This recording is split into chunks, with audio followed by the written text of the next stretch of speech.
Welcome to Popternative, where we dive into topical discussions from the worlds of pop culture, social media, and sports. Here is your host, Peter Remoliotis, aka PD Beats.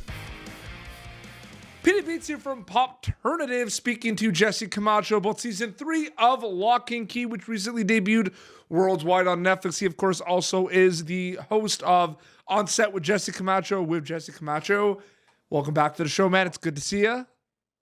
Thanks for having me back, man. It's always a pleasure to talk to you. I mean, we talk all the time, but pleasure to do it in front of a bunch of people now. I was about to say, yeah, it's like, it just feels like we always do interviews sometimes. Yeah, exactly. It's totally true. Final season. There's a lot going through your mind, but what's it like? What was the time travel component like for you, kind of seeing that in the scripts and kind of filming it? Because that's the thing that kind of stood out when I saw kind of what season 3 was going to be like, the time travel component, because it is a genre-bending show. Talk a little bit about kind of reaction, seeing that kind of added to the storylines for season 3. Well, I mean, it was super exciting and super fun. I mean, I'm obviously a huge fan of the writers, especially Carlton Cuse, who did Lost, and time travel was a big part of Lost as well. So seeing him kind of incorporate what I think are his greatest hits into this show made me really excited. Plus, it is a storyline that's taken from the comics as well. So as a fan of the comics, I was really, really excited to see how it would all play out. So, I mean, it was all amazing for me. I feel like it's so exciting and cool to look at a lot of things that are getting adapted based on like graphic novels to TV, because like Locke and Key, right? There are some characters that like were in the graphic novels, but you look at like Hilly and Griffin's characters, like they're not from the graphic novels. And I always thought that's pretty cool, because like the sky is the limit, right? When it gets announced as an adaptation on Netflix, right? About that. Is that cool? But also overwhelming because there's familiarity, but there isn't familiarity because it's like it's its own thing. Like it's not the graphic novels, it's the TV show on Netflix, right? Right. And you know what's funny? When I booked the job, the first thing I did was read the graphic novels, even though I knew my character is also not in the graphic novels. And I immediately became protective of the graphic novels because I love them so much. So I was, kind of nervous about it too. But then I started getting the scripts and I was like, oh, wow, like, this is the same basic story, same characters, but like a whole new beast, and I love it.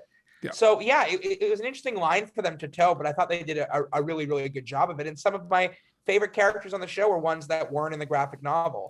And to me, the graphic novel is the gold standard. So it was a really, really fun place to be in. Oh, absolutely.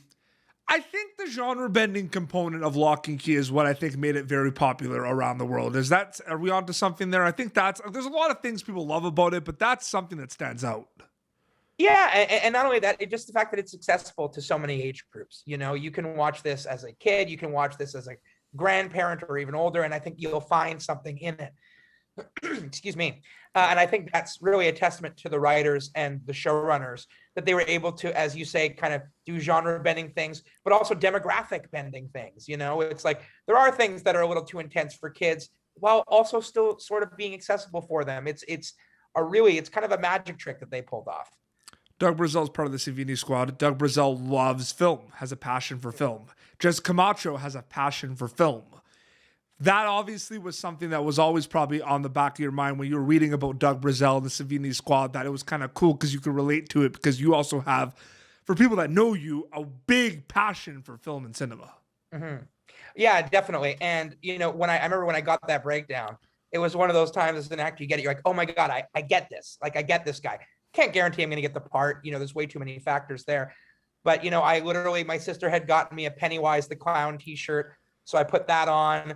And tried to look a little younger because I'm not actually 16, and just went in there and tried to bring that love of cinema and my own appreciation for Tom Savini to the audition. And it was an easy access point for me to kind of put a bit of myself into Doug and just share that love of cinema. And so doing those scenes, not only was it easy because the other actors and I are really good friends and it's super fun, but I agreed with a lot of what was being said. So it was an easy transition for me, no question. Were you aware or did you notice the horror component to Locke and Key even going back to season 1? Because it was always there. There was always that kind of homage and like horror thriller kind of aspect to the show, even though it's got the fantasy, even though it's got the family component, and it was always there, like from the season one. Definitely. And, it was something that was discussed on set with the different directors and the showrunners as well. Like always very present, that there were sections of the show that were not only paying homage to horror films, but trying to carve a new path in that genre.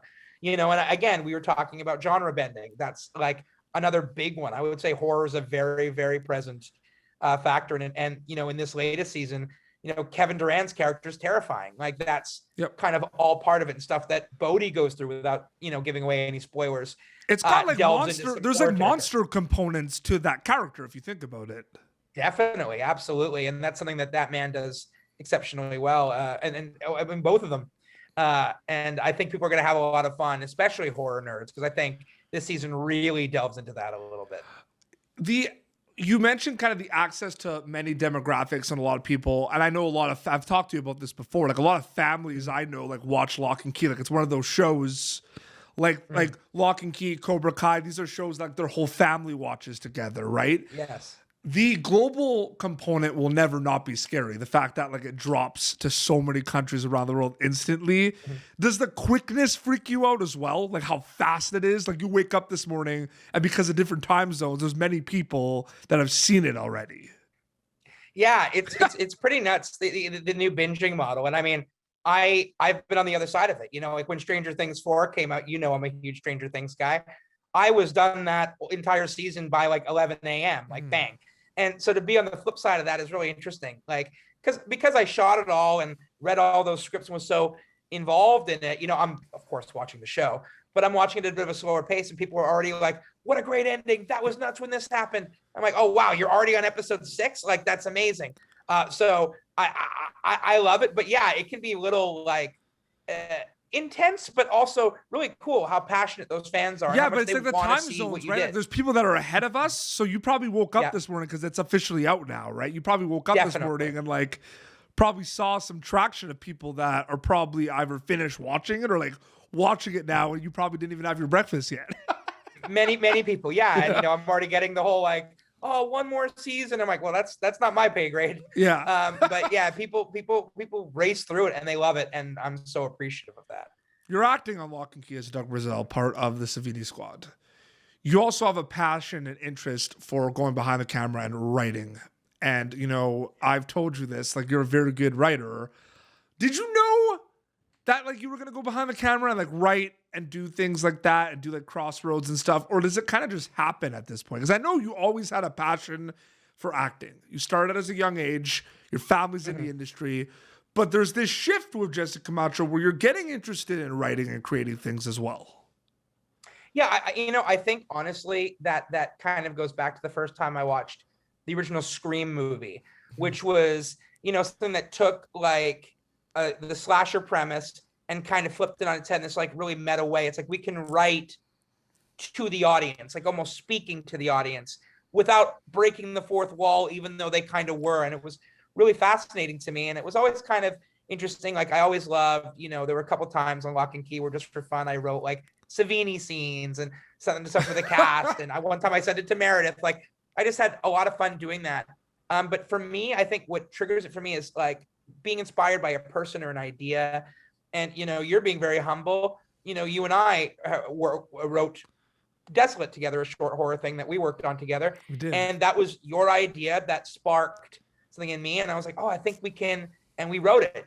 I'm not great always at coming up with the seed. I think my strength is taking an idea and evolving it and trying to run with it. So, and I think that's why we're like we're like the WWE Tag Team Champions of like writing cool things these days, because we have that. Yeah, absolutely. Yeah. It's kind of just like calling you, hey, I have this idea. Yes. And I just flesh it out and we put it in script form. That's basically what it is. Is it like starting to hit you that like Locke and Key has like wrapped? Like it's a bittersweet situation, but is it starting to kind of sink in? Like it's out there. It's like it's concluded. Definitely. Like, everything that I no longer know things that the audience doesn't know. Everything's kind of resolved. I think, it's funny. We shot season 2 and 3 back to back. So we wrapped, it's about a year ago, funnily enough, that we wrapped. But it always felt like, you know, there was still, the show hadn't come out yet. There was still stuff to talk about. And I think it really kind of hit me.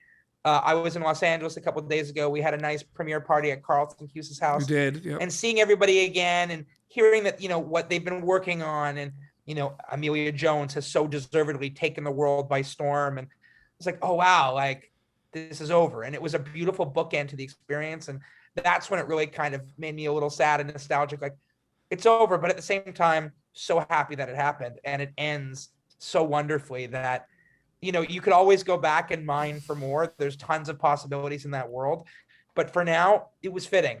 Obviously, as an actor, I'm always, you know, wanting more work. Yep. But it felt like the natural conclusion for at least for now. I think it wrapped up very nicely. I think there's... I think it's tough to do interviews like this because you really don't want to do spoilers. I honestly think that talking kind of vaguely like we're doing right now about certain things and like the time travel, right? I don't think that's a spoiler because it's in the trailer, right? It's like the first thing. Oh my God, time travel key. You know what I mean? Yes. Oh, definitely. Yeah.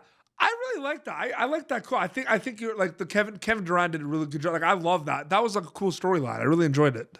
It's really, really cool. And I've been a big fan of his for years and years and years. Obviously, as a big Lost guy, he had a great arc on Lost. Yep. And he's like really terrifying, intimidating people. And he's honestly maybe the sweetest, nicest man I've ever met. He is a gentle giant. And but when you see him on camera, it's all of a sudden it's like he just taps into it, and he's so wonderful and so powerful, but always in control. Like he never loses control in character. So it's a gift that he has. He's really incredible. Oh, absolutely. Jesse, always a pleasure, man. Thank you so much for coming back on the show. It's great catching up. Dude, thank you for having me. It's a pleasure. And I can't wait to talk to you tonight. Exactly. Season 3 on Netflix right now. You got an Instagram account that they could reach you at. Yes, and you can look forward to more on sets with Jesse Camacho. There's more? I edited them all yesterday, so they're going to start dropping soon. That's why you wanted to do that. That's why you wanted to do this interview. That's all, man. I'm just plugging my behind the scenes talk show. No, but yeah, my Instagram is Jesse JD Camacho, and I think I got like 5 of them, and they're really fun. I got to goof around with the cast a little more this time. I got some fun stuff with Jackson Robert Scott, especially. So.